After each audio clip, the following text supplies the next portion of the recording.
मेरी बड़ी बहन रानी की शादी को 1 साल हो चुका था।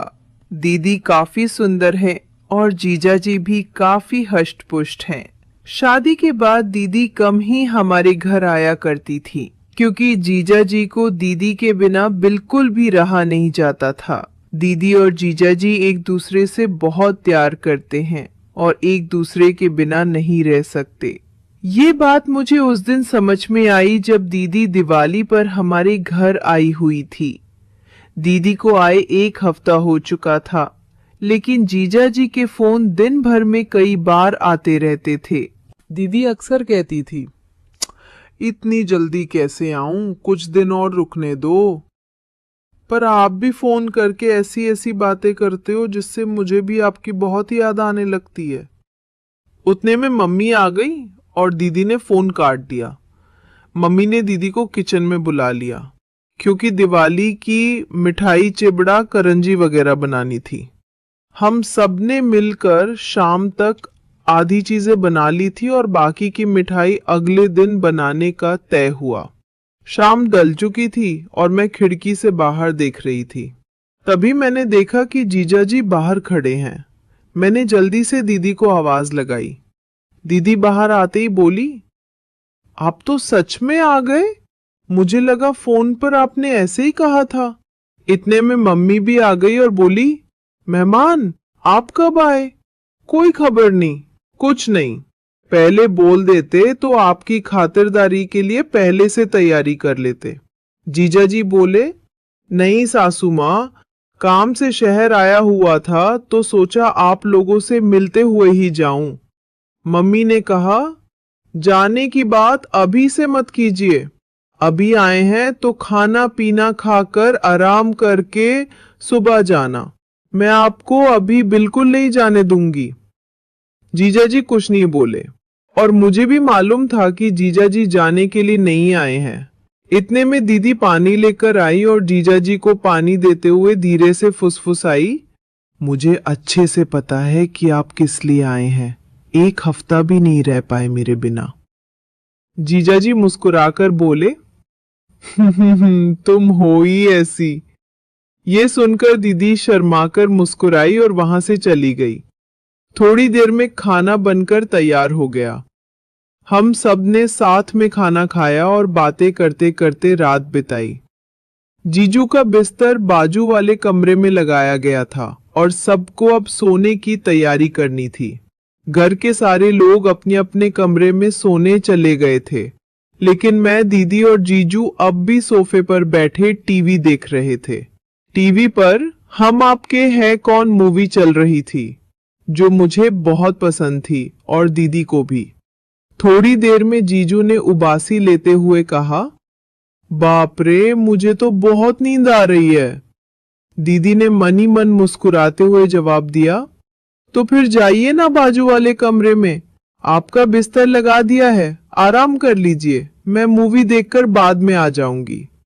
जीजू का चेहरा देखने लायक था। वो थोड़ा खींचकर कमरे की ओर चले गए।